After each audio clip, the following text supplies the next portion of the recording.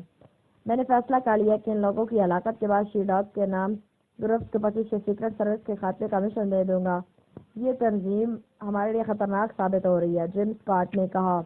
یس chief, آپ واقعی بہت دور اندیش ہیں، میں بھی یہی سوچ رہا تھا کہ ان چند افراد کے خاتمے سے پاکستان سیکرٹ سروس تو ختم نہ ہو جائے گی، ایک کے بعد دوسرا گروپ آ جائے گا اور ہم کب تک ان سے لڑتے رہیں گے، انتھونی نے کہا، اور جیم اسکاٹ نے زبان سے کوئی جواب دینے کی بجائے سار ہلانے پر ہی اکتفا کیا۔ ٹرانسمیٹر آن کر دو تاکہ میں اس راجر کی مدد سے عمران سے بات چیت کر سکوں، جیم اسکاٹ نے کہا، اور انتھونی نے اس بات میں سر ہلا دیا اور ایک بار پھر مشین کے بٹن آپریٹ کرنے شروع کر دیے۔ Hello Roger, headquarter calling you, Anthony نے مختلف بٹن پریس کر کے مائک ہاتھ میں لے کر سائیڈ کا بٹن آن کرتے ہوئے کہا، یس راجر اٹینڈنگ یو۔ راجر کی آواز سنائی دی۔ اب اس کے ہاتھ میں بھی ایک چھوٹا لیکن جدید ساخت کا فکس فریکوینسی کا ٹرانسمیٹر نظر آ رہا تھا۔ کیپ سے بات کرو، انتھونی نے کہا، اور ہاتھ میں پکڑا ہوا مائک جیم اسکاٹ کی طرف بڑھا دیا۔ میں جیم اسکاٹ بول رہا ہوں، جیم اسکاٹ نے مائک لیتے ہوئے کہا، یس چیف۔ راجر کی بدبانہ آواز سنائی دی۔ ان کی رسیاں اچھی طرح بندھی گئی ہیں یا نہیں؟ جیم اسکاٹ نے کہا، یس چیف، میں نے پہلے ہی باندھنے والوں کو ہدایات دے دی تھی۔ راجر نے جواب دیتے ہوئے کہا، اوکے، جب یہ پوری طرح ذہنی طور پر سنبھل جائے تو مجھے کال کرنا، اور سنو، ہر طرح سے محتاط رہنا، یہ انتہائی خطرناک ایجنٹ ہے۔ جیم اسکاٹ نے کہا، یس چیف، ہم پوری طرح محتاط ہیں، راجر نے جواب دیا تو جیم اسکاٹ نے مائک آف کر دیا۔ سب میرین کے پائلٹ سے بات کراؤ، جیم اسکاٹ نے انتھونی سے مخاطب ہو کر کہا، یس چیف۔ انتھونی نے کہا، اور تیزی سے ایک بار پھر مشین کے مختلف بٹن پریس کرنے شروع کر دیے۔ Hello, headquarter calling. Button press کر کے انتھونی نے جیم اسکاٹ سے مائک لے کر اسے آن کرتے ہوئے کہا، یس کیپٹن اٹینڈنگ یو۔ چند لمحوں بعد ایک آواز سنائی دی، ہیلو، جیم اسکاٹ اسپیکنگ۔ جیم اسکاٹ نے مائک لیتے ہوئے کہا، یس چیف، میں کیپٹن جیکب بول رہا ہوں۔ کیپٹن جیکب کی آواز سنائی دی، سب میرین کو سمندر کی تہہ میں لے گئے ہو یا نہیں؟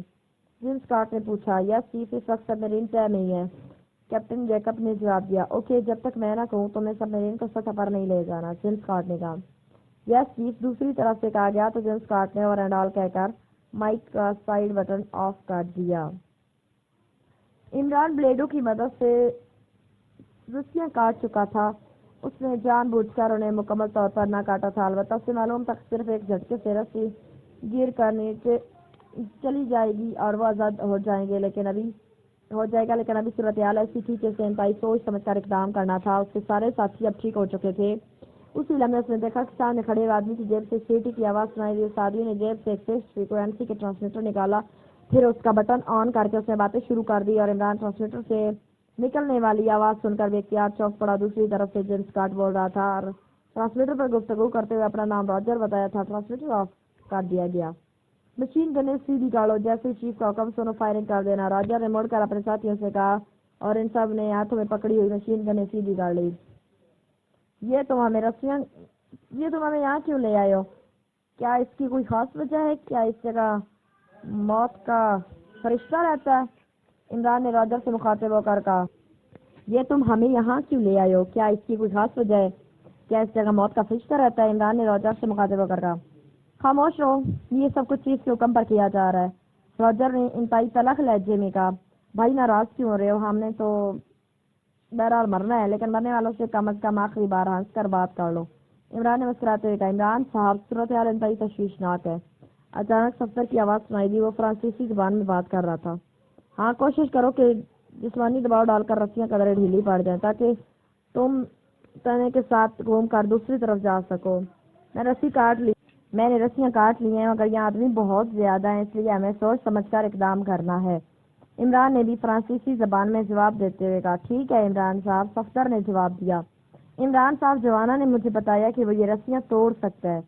چند لمحوں بعد تنویر کی آواز سنائی دی، ٹھیک ہے، اسے کہہ دو کہ جو کچھ کرے حالات کو دیکھ کر کرے، اندھا اقدام کرنا خودکشی کے مترادف ثابت ہوگا۔ عمران نے جواب دیا، یہ تم کس زبان میں باتیں کر رہے ہو؟ اچانک راجر نے غصیلے لہجے میں کہا، فرانسیسی زبان میں، تاکہ تمہاری سمجھ میں نہ آ سکے۔ عمران نے مسکراتے ہوئے کہا، ان باتوں کا کیا فائدہ، ابھی تو تم نے مر جانا ہے۔ راجر نے منہ بناتے ہوئے کہا، اسی لیے تو باتیں کر رہے ہیں کہ چلو بولتے ہوئے مرے، خاموشی سے مر جانا مردانگی کے خلاف ہے۔ عمران نے جواب دیا تو راجر بے اختیار ہنس پڑا، دلیر آدمی ہو جو اس حالت میں بھی ایسی باتیں کر رہے ہو۔ راجر نے کہا، اس تعریف کا شکریہ، میں کوشش کروں گا کہ تمہیں اس تعریف کو کوئی انعام دے سکوں۔ عمران نے جواب دیا، پھر اس سے پہلے کہ راجر کی بات کا کوئی جواب دیتا، اچانک اس کے ہاتھ میں موجود ٹرانسمیٹر سے ایک بار پھر سیٹی کی آواز نکلنے لگی اور راجر نے چونک کا ٹرانسمیٹر کا بٹن آن کر دیا۔ Hello hello, headquarter calling, ایک تیز آواز سنائی دی۔ یس راجر بول رہا ہوں، اسی آواز نے کہا۔ چیف سے بات کرو، اسی آواز نے کہا۔ یس راجر نے کہا۔ ہیلو، جیم اسکاٹ بول رہا ہوں۔ جیم اسکاٹ کی آواز سنائی دی۔ یس چیف، راجر نے کہا۔ ٹرانسمیٹر لے کر اس عمران کے پاس جاؤ، اس سے چند باتیں کرنا چاہتا ہوں۔ ٹرانسمیٹر تم آپریٹ کرتے رہنا، البتہ تم اپنے باقی آدمیوں کو کہہ دو کہ وہ پوری طرح ہوشیار رہیں۔ جیم اسکاٹ کی آواز سنائی دی۔ یس چیف، راجر نے کہا۔ اس کے ساتھ ہی وہ تیزی سے قدم بڑھاتا عمران کے قریب آیا اور اسے ٹرانسمیٹر اس کے قریب کر دیا۔ ہیلو عمران، جیم اسکاٹ بول رہا ہوں۔ جیم اسکاٹ کی آواز سنائی دی، اس کا لہجہ فاتحانہ تھا۔ جی فرمائیے چیف آف شی ڈاگ صاحب، میں تمہاری کیا خدمت کر سکتا ہوں؟ عمران نے مسکراتے کر اس کے اور کہنے پر راجر نے ٹرانسمیٹر کا بٹن پریس کر دیا۔ عمران، اگر تم اپنے سب ساتھیوں سمیت زندہ رہنا چاہتے ہو تو مجھے پاکستان سیکرٹ سروس کے پورے سیٹ اپ کی تفصیل بتا دو۔ جیم اسکاٹ نے کہا۔ پاکستان سیکرٹ سروس تمہارے مسلح آدمیوں کے سامنے بندی ہوئی حالت میں موجود ہے۔ عمران نے تنزیہ لہجے میں کہا۔ تم چند لوگ بہرحال سروس کا گروپ تو ہو سکتے ہو، پوری سروس نہیں ہو سکتے، اس لیے تم پورا سیٹ اپ بتاؤ۔ جیم اسکاٹ نے چیختے ہوئے کہا۔ پاکستان سیکرٹ سروس اے سے شروع ہوتی ہے اور زیڈ پر ختم ہو جاتی ہے۔ عمران نے مسکراتے ہوئے کہا۔ اسی لمحے اس کی آنکھوں میں چمک آ گئی تھی کیونکہ اس نے اب ان لوگوں سے بچنے کی ترکیب سوچ لی تھی۔ کیا مطلب؟ جیم اسکاٹ نے طیارت بھرے لہجے میں کہا۔ مطلب بھی بتا دوں گا، میں بتاتا ہوں۔ ویسے مطلب بتانے میں مجھے بے حد مہارت حاصل ہے کیونکہ ہر کوئی مجھ سے مطلب ہی پوچھتا رہتا ہے۔ عمران نے کہا۔ ساتھ ہی اس نے اچانک اپنے جسم کو زوردار جھٹکا دیا تو رسی ٹوٹی۔ اس کے ساتھ ہی عمران کے دونوں بازو بجلی کی سی تیزی سے حرکت میں آئے اور راجر چیختا ہوا چل کر کئی فٹ دور جا گرا، لیکن اس کے کاندھے سے لٹکی ہوئی مشین گن اب عمران کے ہاتھوں میں پہنچ چکی تھی۔ اس کے ساتھ ہی عمران بجلی کی سی تیزی سے گھوم کر درخت کے عقب میں پہنچ چکا تھا اور اس طرح سے گھومتے ہی اس کے ساتھ ہی بھی بجلی کی سی تیزی سے حرکت میں آیا اور وہ رسیوں سمیت گھومتے ہوئے درختوں کے تنوں کے دوسری طرف پہنچ گیا۔ مسلح آدمی حیرت سے بت بنے کھڑے ہوئے تھے اور زمین پر گرتے ہی بجلی کی تیزی سے اٹھ کر عمران نے اس آدمی نے فائر کیا ہی تھا کہ عمران کی مشین گن کی ریٹ سے فضا گونج اٹھی اور اس کے ساتھ ہی راجر سمیت 4 افراد نیچے گرے تھے، لیکن بائی چانس ہی اس نے فائر کھول دیا تھا، مگر عمران اور اس کے ساتھ ہی درخت و فتنوں کی آڑ میں ہونے کی وجہ سے اس فائرنگ سے بچ گئے تھے۔ عمران نے دوسری بار ٹریگر دبا دیا اور 6 میں سے 4 افراد نیچے گرے، جبکہ 2 افراد نے بجلی کی تیز سے قریبی درختوں کے تنوں کے پیچھے آڑ لے لی تھی۔ اس کے ساتھ ہی عمران یا اقلاق اس تنے کے پیچھے سے نکلا، بجلی کی تیز سے فائرنگ کی اور تنے کے پیچھے پہنچ گیا۔ اس پر فائرنگ ہوئی لیکن گولیاں اس کے قریب سے نکلتی چلی گئی۔ اس کے ساتھ ہی عمران مشین گن کو ایک بار پھر حرکت دی اور مشین گن شعلے اگلنے شروع کر دیے اور ایک آدمی ہٹ ہو گیا۔ اس کے ساتھ ہی عمران تیزی سے نیچے جھکا اور دوسرے لمحے اس نے کسی مینڈک کی طرح جھاڑیوں کی آڑ لے کر چھلانگ لگائی اور چھلانگ لگاتے اس کی مشین گن ایک بار پھر شعلے اگلنے لگی اور اس بار دوسرا آدمی جو تنے کی سائڈ سے سار نکال کر اسے چیک کر رہا تھا اچھل کر نیچے گرا۔ اس کی کھوپڑی کئی ٹکڑوں میں تقسیم ہو کر بکھر گئی تھی اور عمران نے اطمینان کا ایک طویل سانس لیا۔ اسی لمحے تڑتڑاہٹ کی آواز سنائی دی اور جوانہ بجلی کی تیز سے گنوں کی آڑ لیتا ہوا عمران کی طرف دوڑ پڑا۔ بے فکر ہو، میں ٹھیک ہوں، عمران نے اٹھ کر کھڑے ہوتے ہوئے کہا۔ اس کے بگڑے ہوئے چہرے پر یا خلاق اطمینان کے تاثرات ابھر رہے تھے۔ ماسٹر آپ نیچے گرے تھے اس لیے میں سمجھا کہ آپ ہٹ ہو گئے ہیں۔ جوانہ نے کہا۔ تم گن پکڑو اور جا کر سب میرین کو کور کرو، جاؤ۔ عمران نے اس کی بات کا جواب دینے کی بجائے کہا اور جوانہ سارے ہلاتا ہوا مڑا اور ایک آدمی کے ہاتھ سے نکلنے والی مشین گن جھپٹ کر اس طرف کو دوڑتا چلا گیا جدھر سے انہیں لایا گیا تھا۔ ان 10 افراد میں سے صرف ایک آدمی تڑپ رہا تھا جبکہ باقی ساکت ہو گئے تھے۔ عمران نے اس کی طرف مشین گن کا رخ کیا، فائر کھول دیا۔ دوسرے لمحے اس آدمی کا جسم بھی ایک جھٹکا کھا کر ساکت ہو گیا۔ پھر وہ آگے بڑھا اور اس نے اس درخت کی اگلی طرف جا کر جس کے ساتھ صفدر بندھا ہوا تھا رسیوں پر فائر کھول دیا۔ صفدر باقی ساتھیوں کو آزاد کراؤ، میں جوانہ کے پیچھے جا رہا ہوں، عمران نے کہا۔ پھر دوڑتا ہوا پہلے اس طرف بڑھا جہاں راجر کے ہاتھوں سے ٹرانسمیٹر گرا تھا۔ ٹرانسمیٹر ٹوٹ چکا تھا۔ عمران نے ایک نظر اسے دیکھا، پھر اسے واپس زمین پر پھینک کر وہ گن اٹھائے دوڑتا ہوا اس طرف کو بڑھ گیا جدھر جوانہ گیا تھا۔ پھر اسے ساحل کے قریب جوانہ کھڑا نظر آ گیا۔ عمران کے قدموں کی آواز سن کر جوانہ تیزی سے مڑا۔ ماسٹر، سب میرین تو چلی گئی ہے، جوانہ نے کہا۔ پورے جزیرے کی گیٹ چکر لگاؤ، وہ کہیں دوسری طرف نہ چلی گئی ہے، وہ اپنے آدمیوں کو چھوڑ کر کیسے جا سکتی ہے؟ عمران نے کہا۔ تو جوانہ سارے لاتا ہوا مڑ گیا جبکہ عمران ساحل پر پہنچ کر چندرا میں غور سے سمندر کو دیکھ کر پھر ایک طویل سانس لے کر وہ واپس مڑا۔ سب میرین کے واپس جانے کا مطلب تھا کہ وہ اس ٹاپو نما جزیرے پر